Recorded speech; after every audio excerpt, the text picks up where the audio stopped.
जय सिया राम। श्री रामचरितमानस बालकांड मास प्रायण तीसरा विश्राम के आगे। सुनी बोली मुस्काई भवानी, उचित कहूँ मुनिवर विज्ञानी। तुमरे जान काम अब जारा, अब लगे सांबु रहे सबिकारा। यह सुनकर पार्वती जी मुस्कुरा कर बोली कि हे विज्ञान मुनिवरों, आपने उचित ही कहा। आपको समझ में शिवजी ने कामदेव को अब जलाया है।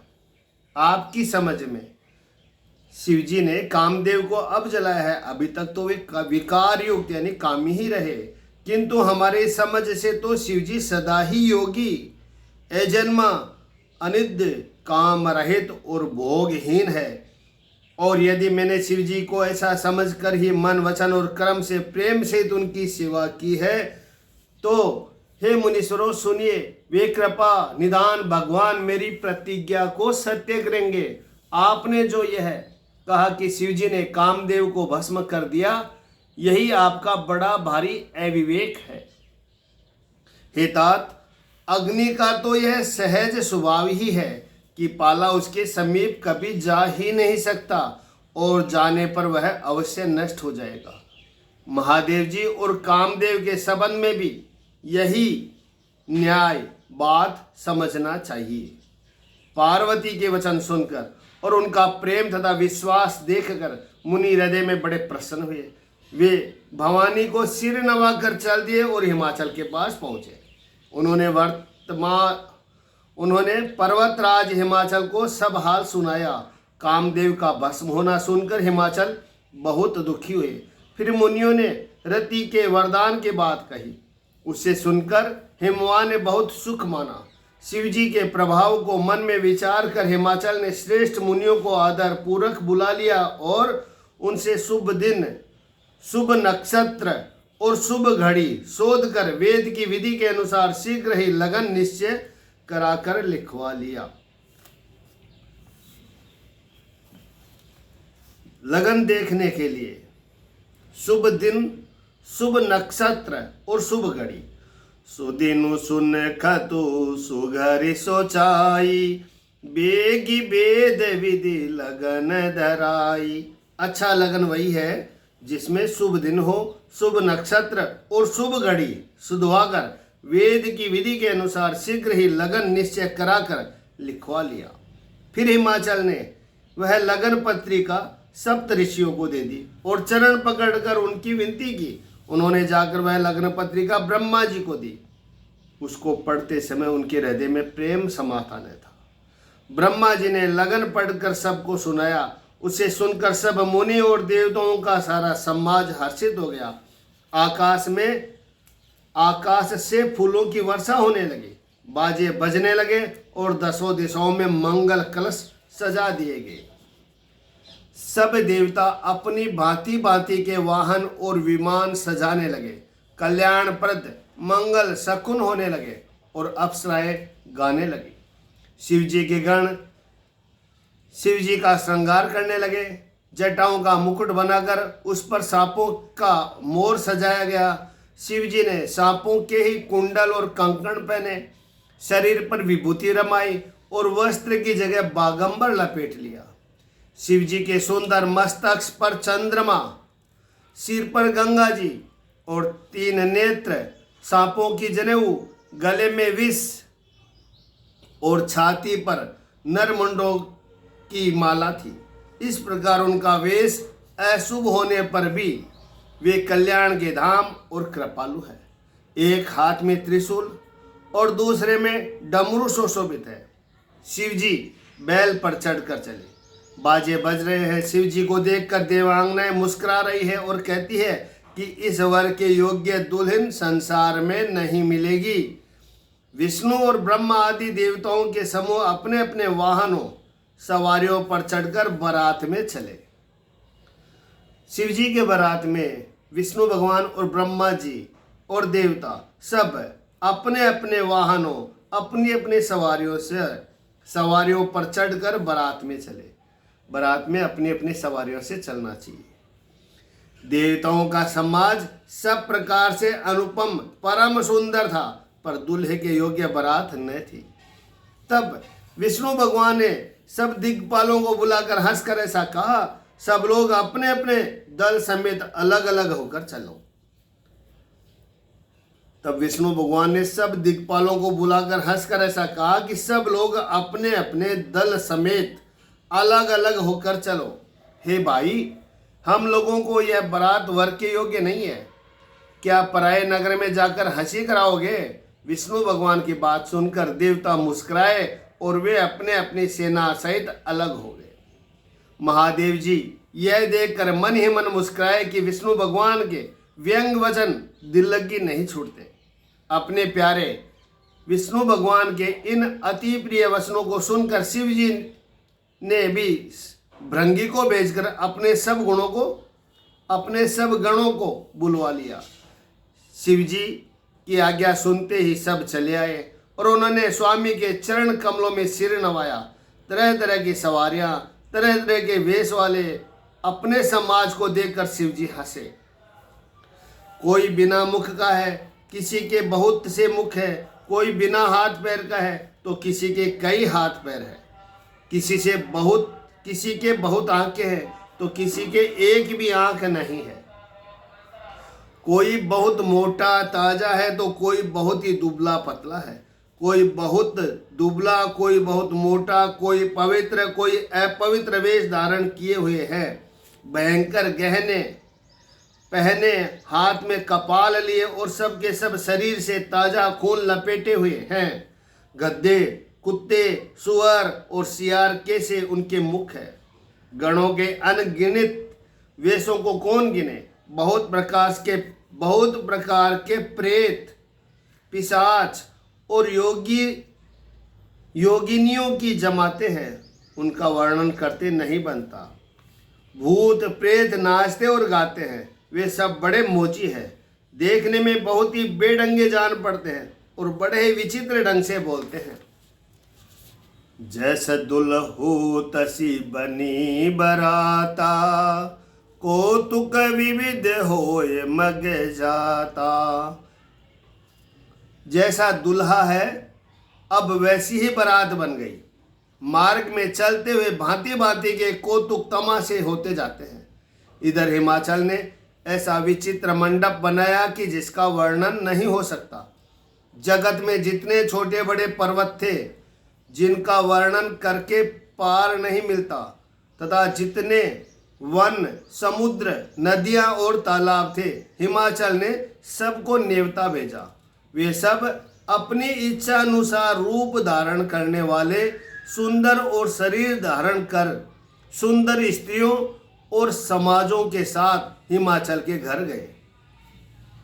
सभी स्नेह सहित मंगल गीत गाते हैं, यानी कि वन, समुद्र, नदियां, तालाब ये सब अपनी अपनी इच्छा अनुसार रूप धारण करने वाले थे और सुंदर शरीर धारण करके सुंदर स्त्रियों और समाज के साथ हिमाचल के घर गए। सभी स्नेह सहित मंगल गीत गाते हैं। हिमाचल ने पहले से ही बहुत से घर सजवा रखे थे। यथा योग्य उन स्थानों में सब लोग उतर गए। नगर के सुंदर शोभा देखकर ब्रह्मा की रचना चातुर्य भी तुच्छ लगती है। नगर की शोभा देखकर ब्रह्मा की निपुणता सचमुच तुच्छ लगती है। वन, बाग, कुएं, तालाब, नदियां सभी सुंदर है, उनका वर्णन कौन कर सकता है। घर घर बहुत से मंगल सूचक तोरण और ध्वजाएं, पताकाएं सुशोभित हो रही है। वहां के सुंदर और चतुर स्त्री पुरुषों की छवि देखकर मुनियों के भी मन मोहित हो जाते हैं। जगदम्बा जह अवतरी, सो पुरुबरन की जाई।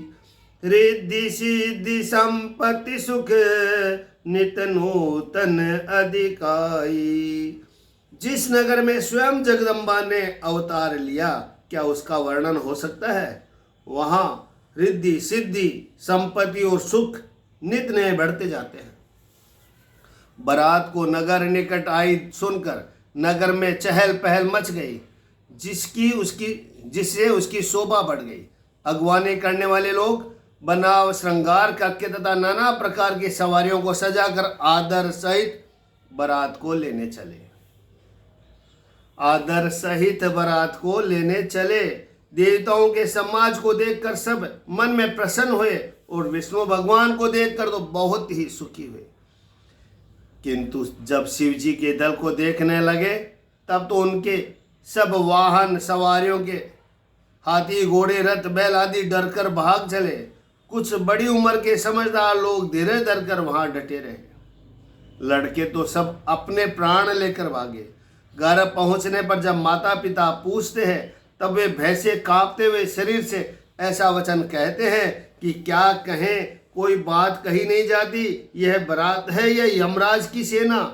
दूल्हा पागल है और बैल पर सवार है। सांप कपाल और राख ही उसके गहने हैं। दूल्हे के शरीर पर राख लगी है। सांप और कपाल के गहने हैं। वह नंगा जटाधारी और भयंकर है। उसके साथ भयानक मुख वाले भूत प्रेत पिशाच योगिनियां और राक्षस है। जो बारात को देखकर जीता बचेगा सचमुच उसके बड़े ही पुण्य है और वही पार्वती का विवाह देखेगा। लड़कों ने घर घर यही बात कही। महेश्वर शिव जी का सम्मान समझकर सब लड़कों के माता पिता मुस्कुराते हैं। उन्होंने बहुत तरह से लड़कों को समझाया कि निडर हो जाओ, डर की कोई बात नहीं है। अगवान लोग बारात को लिवा लाए। उन्होंने सबको सुंदर जनवासे ठहरने को दिए। मैना पार्वती जी की माता ने शुभ आरती सजाई और उनके साथ ही स्त्रियां उत्तम मंगल गीत गाने लगी। सुंदर हाथों में सोने के थाल शोभित है।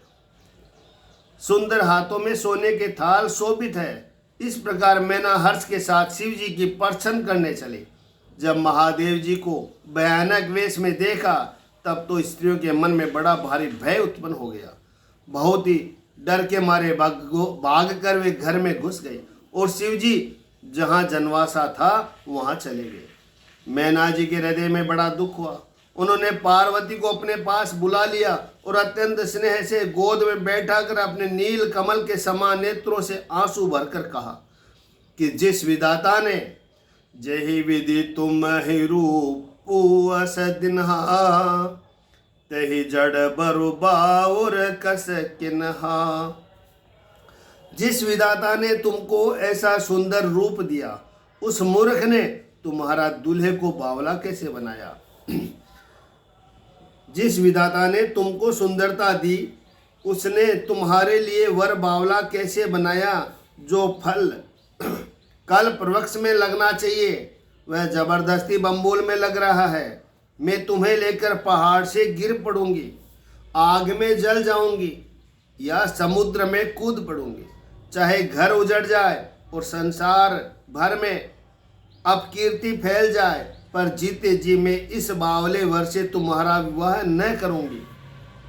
हिमाचल की स्त्री मैना को दुखी देखकर सारी स्त्रियां व्याकुल हो गई। मैना अपनी कन्या के स्नेह को याद करके विलाप करती रोती और कहती थी कि मैंने नारद का क्या बिगाड़ा था जिन्होंने मेरा बसता हुआ घर उजाड़ दिया और जिन्होंने पार्वती जी को ऐसा उपदेश दिया कि जिससे उसने बावले वर के लिए तप किया।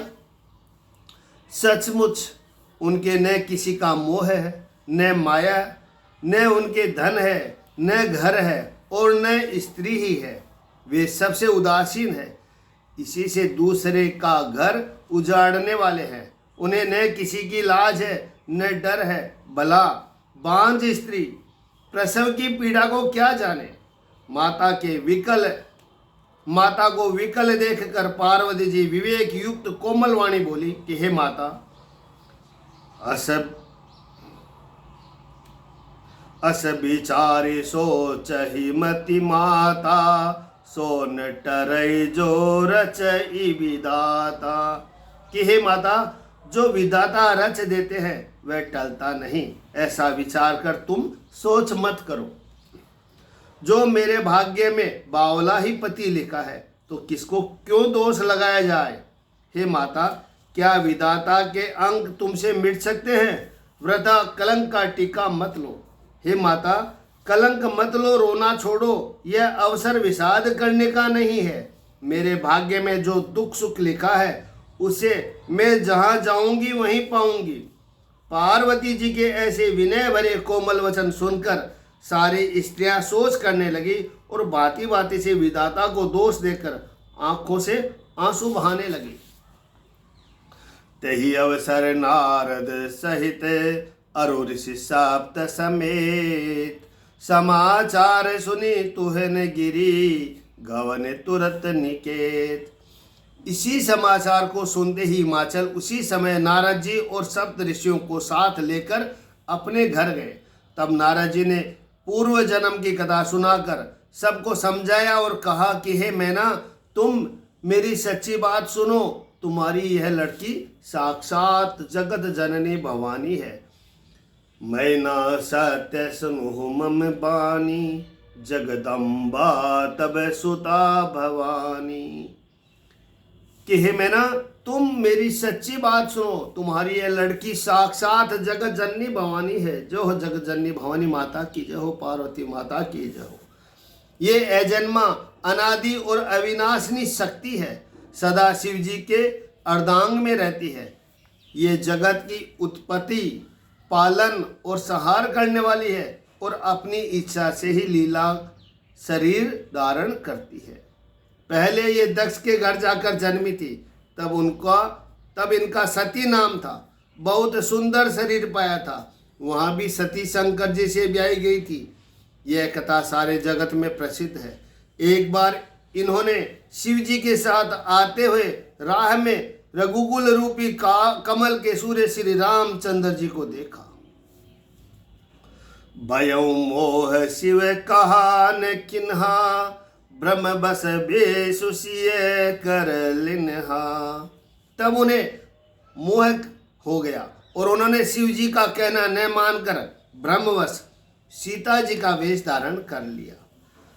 सती जी ने जो सीता का वेश धारण किया, उसी अपराध के कारण शंकर जी ने इनको त्याग दिया। फिर शिव जी के वियोग में ये अपने पिता के यज्ञ में जाकर वहीं योगा अग्नि में भस्म हो गई। अपने पिता के यज्ञ में जाकर वहीं योगा अग्नि से भस्म हो गई। अब इन्होंने तुम्हारे घर जन्म लेकर अपने पति के लिए कठिन तप किया, ऐसा जानकर संदेह छोड़ दो। पार्वती जी तो सदा ही शिव जी की प्रिय अर्धांगिनी है। तब नारद जी के वचन सुनकर सबका विषाद मिट गया और क्षण भर में यह समाचार सारे नगर में घर घर में फैल गया। तब मैना और हेमवान आनंद में मग्न हो गए और उन्होंने बार बार पार्वती जी के चरणों की वंदना की। स्त्री, पुरुष, बालक और वृद्ध, नगर के सभी लोग बहुत प्रसन्न हुए। नगर में मंगल गीत गाए जाने लगे। सबने भांति भांति के सुवर्ण कलश सजाए। पाक शास्त्र में जैसी रीति है उसके अनुसार अनेक भांति की जोनार हुई रसोइयां बनी। सो जिवे नार की जाई बखानी, बसहि भवन जेहि मातु भवानी। सादर बोले सकल बराती, विष्णु बिरंचि देव सब जाति। जिस घर में स्वयं माता भवानी रहती हो, वहाँ की जोनार भोजन सामग्री का वर्णन कैसे किया जा सकता है। हिमाचल ने आदरपूर्वक सब बरातियों को, विष्णु, ब्रह्मा और सब जाति के देवताओं को बुलवाया और भोजन करने वालों को बहुत से पंगते बैठी चतुर रसोइये परोसने लगे। स्त्रियों की मंडलियां देवताओं को भोजन करते जानकर कोमल वाणी से गालियां देने लगी कि गारी मधुर स्वर देहि, सुंदरी व्यंग बचन सुनावही। भोजन करहि सुर अति विलंब, विनोद सुनि सचुपावही। जेवत जो बढ़यो आनंद, सो मुख कोटि हुन परे कहो। अचवाय दीन पान गवने, बास जह जाको रहो। सब सुंदर स्त्रियां मीठे स्वर में गालियां देने लगी, व्यंग और व्यंग भरे वचन सुनाने लगी। देवगण विनोद सुनकर बहुत सुख अनुभव करते हैं, इसीलिए भोजन करने में बड़ी देर लगा रहे हैं। भोजन के समय जो आनंद बढ़ा वह करोड़ों मुँह से भी नहीं कहा जा सकता। भोजन कर चुकने पर सबके हाथ मुँह धुलवा कर पान दिए। फिर सब लोग जो जहाँ ठहरे थे वहाँ चले गए। फिर मुनियों ने लौटकर हिमवान को लगन पत्रिका सुनाई। विवाह का समय देखकर देवताओं को बुला भेजा। सब देवताओं को आदर सहित बुलवा लिया और सबको यथायोग्य आसन दिए। वेद की रीति से वेदी सजाई गई और स्त्रियां सुंदर श्रेष्ठ मंगल गीत गाने लगी। वेदिका पर एक अत्यंत सुंदर दिव्य सिंहासन था, जिसकी सुंदरता का वर्णन नहीं किया जा सकता, क्योंकि वहाँ स्वयं ब्रह्मा जी का बनाया हुआ था। वह सिंहासन स्वयं ब्रह्मा जी का बनाया हुआ था। बैठे शिव विप्र सिरुनाई, हृदय सुमर निज प्रभु रघुराई। ब्राह्मणों को सिर नवाकर और हृदय में अपने स्वामी श्री रघुनाथ जी का स्मरण करके शिव जी उस सिंहासन पर बैठ गए। जय सिया राम। ओम नमः शिवाय। ओम नमः शिवाय। श्री राम जय जय राम।